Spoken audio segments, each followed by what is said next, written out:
بسم الله الرحمن الرحيم. الرحمن علم القرآن، خلق الإنسان علمه البيان. الشمس والقمر بحسبان، والنجم والشجر يسجدان. والسماء رفعها ووضع الميزان،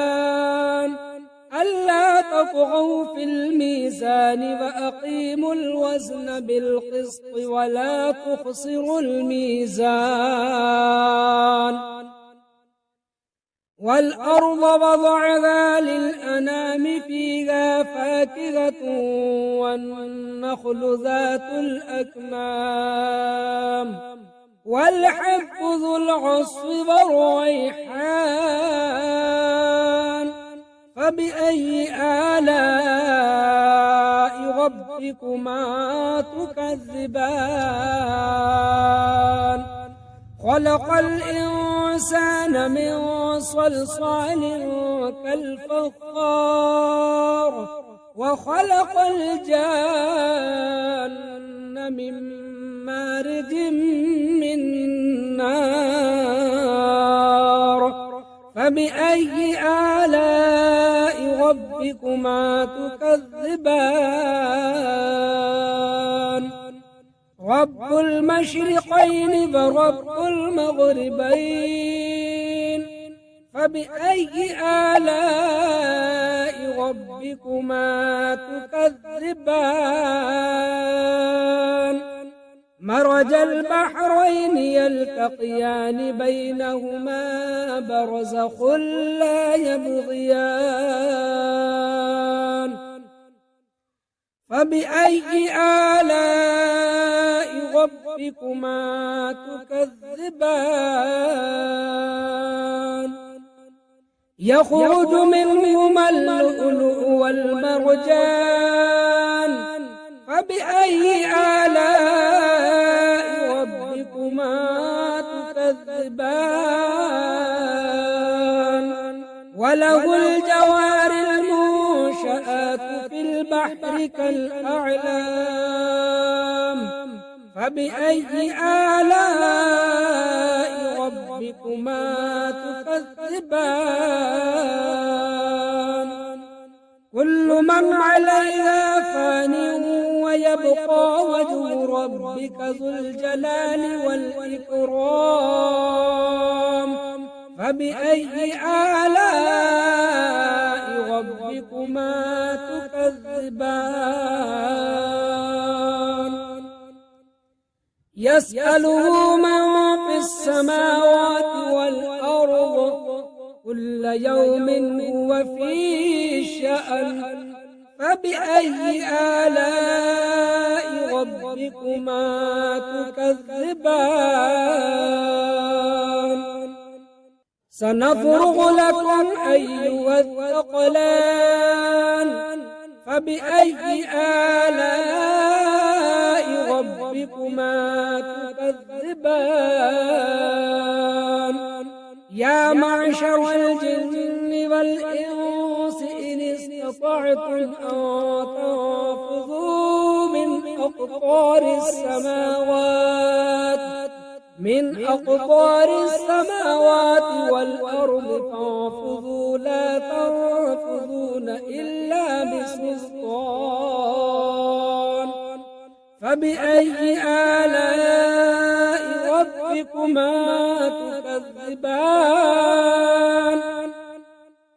يرسل عليكما شواظ من نار ونحاس فلا تنتصران. فبأي آلاء ربكما تكذبان؟ فإذا انشقت السماء فكانت وردة كالدهان. فبأي آلاء ربكما تكذبان؟ فيومئذ لا يسأل عن ذنبه إنس فبأي آلاء ربكما تكذبان يعرف المجرمون بسيماهم فيؤخذ بالنواصي والأقدام فبأي آلاء ربكما تكذبان هذه جهنم التي يكذب بها المجرمون يطوفون بينها وبين حميم آن فبأي آلاء ربكما تكذبان ولمن خاف مقام ربه جنتان فبأي آلاء ربكما تكذبان ذواتا أفنان فبأي آلاء ربكما تكذبان فيهما عينان تجريان فبأي آلاء ربكما تكذبان فيهما من كل فاكهة زوجان فبأي آلاء ربكما تكذبان متكئين على فرش بطائنها من استبرق وجنى الجنتين دان فبأي آلاء ربكما تكذبان فيهن قاصرات الطرف لم يطمثهن إنس قبلهم ولا جان فبأي آلاء ربكما تكذبان كأنهن الياقوت والمرجان فبأي آلاء ربكما تكذبان هل جزاء الإحسان إلا الإحسان فبأي آلاء ربكما تكذبان ومن دونهما جنتان فبأي آلاء ربكما تكذبان مدهامتان فبأي آلاء ربكما تكذبان فيهما عينان ضاختان فبأي آلاء ربكما تكذبان فيهما فاكهة ونخل ورمان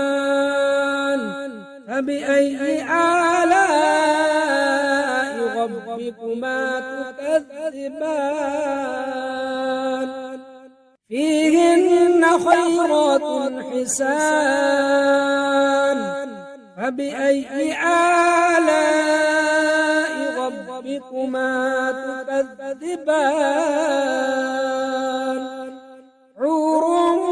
مقصورات في الخيام فبأي آلاء ربكما تكذبان لم يطمثهن إنس قبلهم ولا جان فبأي آلاء ربكما تكذبان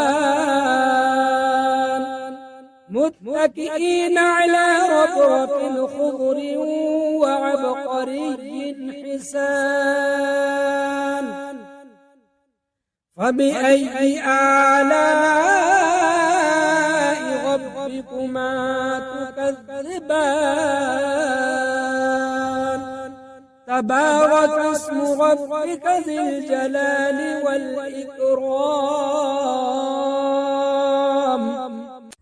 أعوذ بالله من الشيطان الرجيم بسم الله الرحمن الرحيم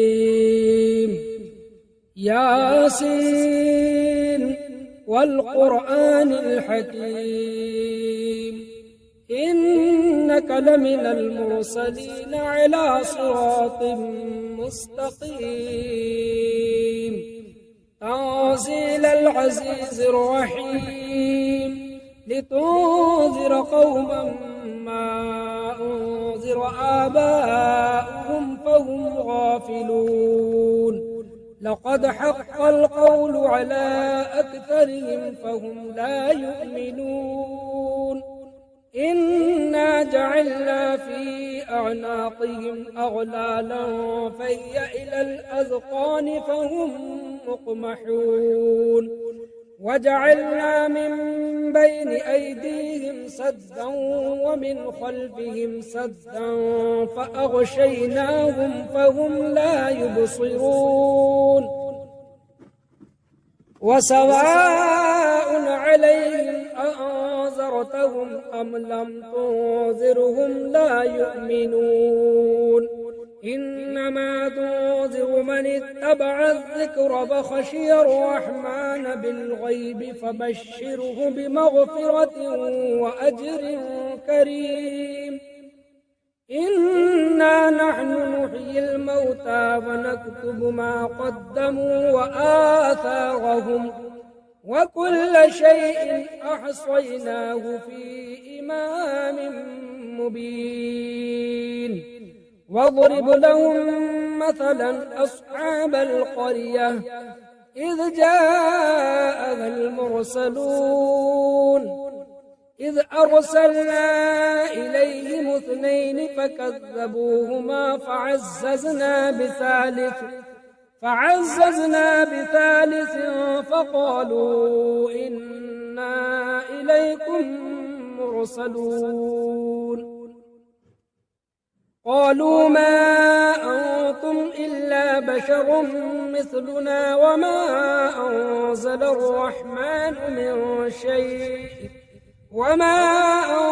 الرحمن من شيء إن أنتم إلا تكذبون قالوا ربنا يعلم إنا إليكم لمرسلون وما علينا إلا البلاغ المبين قالوا إنا تطيرنا بكم لئن لم تنتهوا لنرجمنكم وليمسنكم منا عذاب أليم قالوا طائركم معكم أئن ذكرتم بل أنتم قوم مسرفون وجاء من أقصى المدينة رجل يسعى قال يا قوم اتبعوا المرسلين اتبعوا من لا يسألكم أجرا وهم مهتدون وما لي لا أعبد الذي فطرني وإليه ترجعون أأتخذ من دونه آلهة إن يردني الرحمن بضر لا تغن عني شفاعتهم شيئا ولا ينقذون إني إذا لفي ضلال مبين إني آمنت بربكم فاسمعون قيل ادخل الجنة قال يا ليت قومي يعلمون بما غفر لي ربي وجعلني من المكرمين وما أرسلنا على قومه من بعده من جند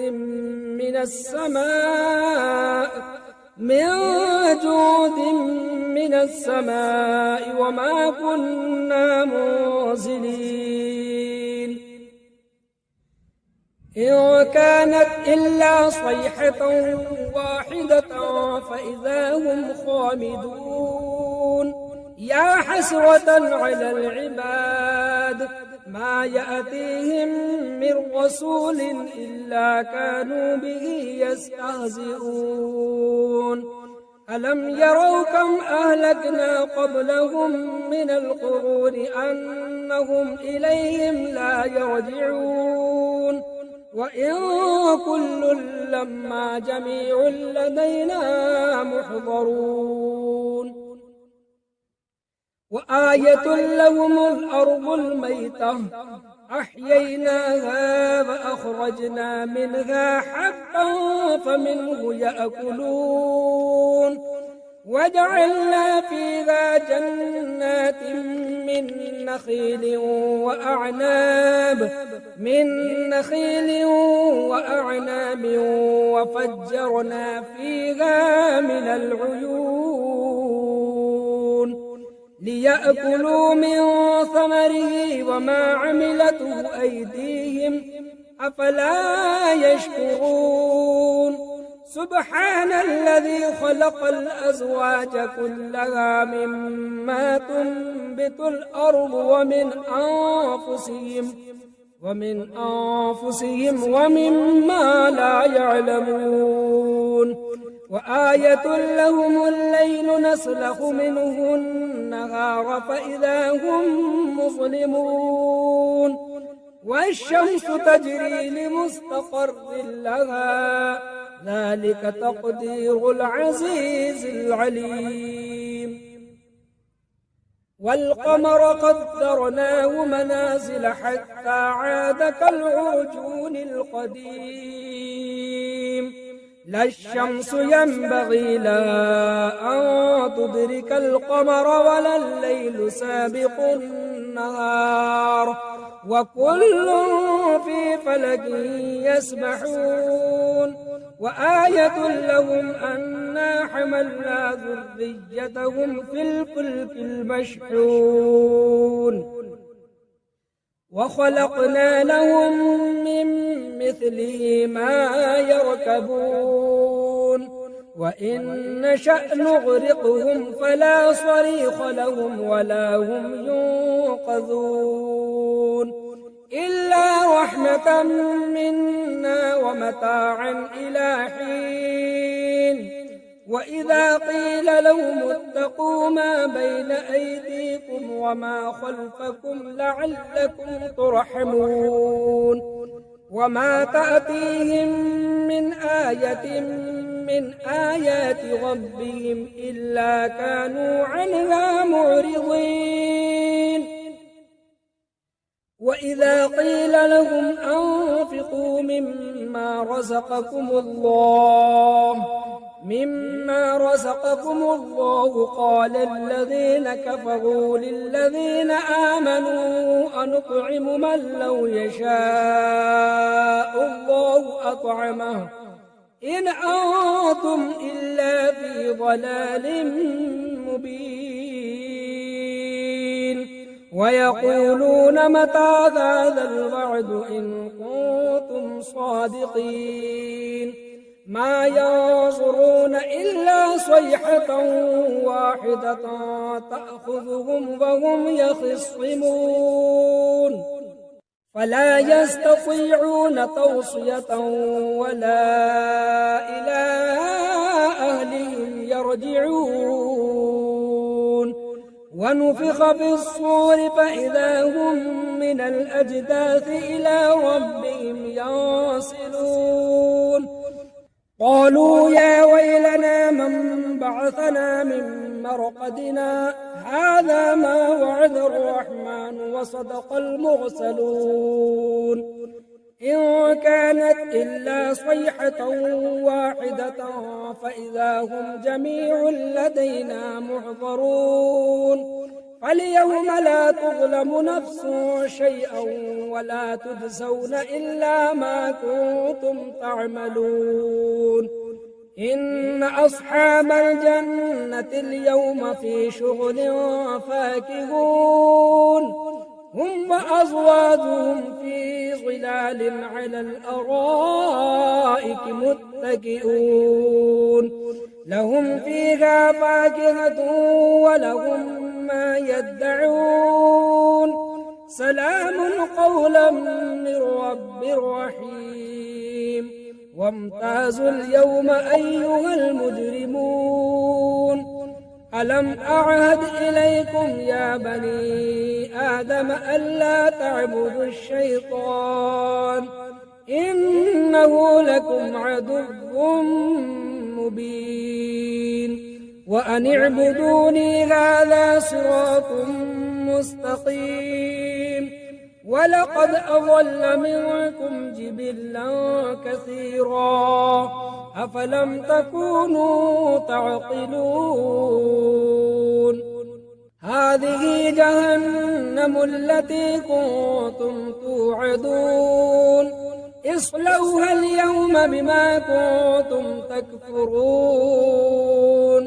اليوم نختم على أفواههم وتكلمنا أيديهم وتشهد أرجلهم بما كانوا يكسبون ولو نشاء لطمسنا على أعينهم فاستبقوا الصراط فأنى يبصرون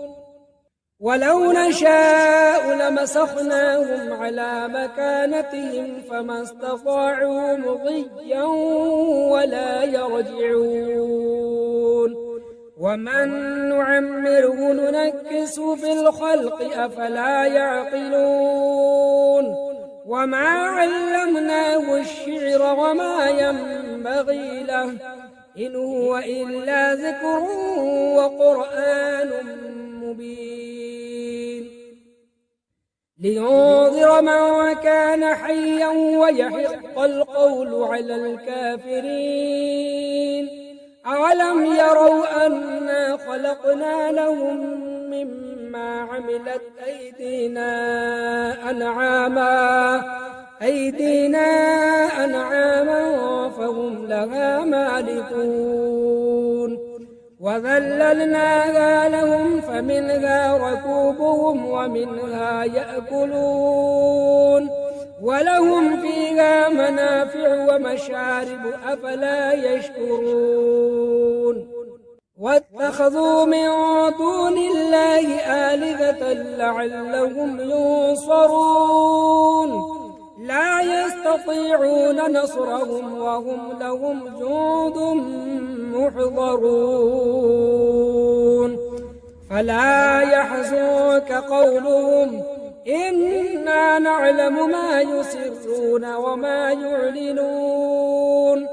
أولم ير الإنسان أنا خلقناه من نطفة فإذا هو خصيم مبين وضرب لنا مثلا ونسي خلقه قال من يحيي العظام فهي رميم قل يحييها الذي أنشأها أول مرة وهو بكل خلق عليم الذي جعل لكم من الشجر الأخضر نارا فإذا أنتم منه توقدون أوليس الذي خلق السماوات والأرض بقادر على أن يخلق مثلهم بلى وهو الخلاق العليم إنما أمره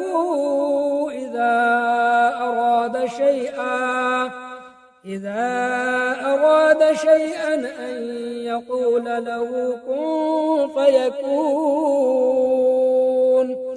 فسبحان الذي بيده ملكوت كل شيء وإليه ترجعون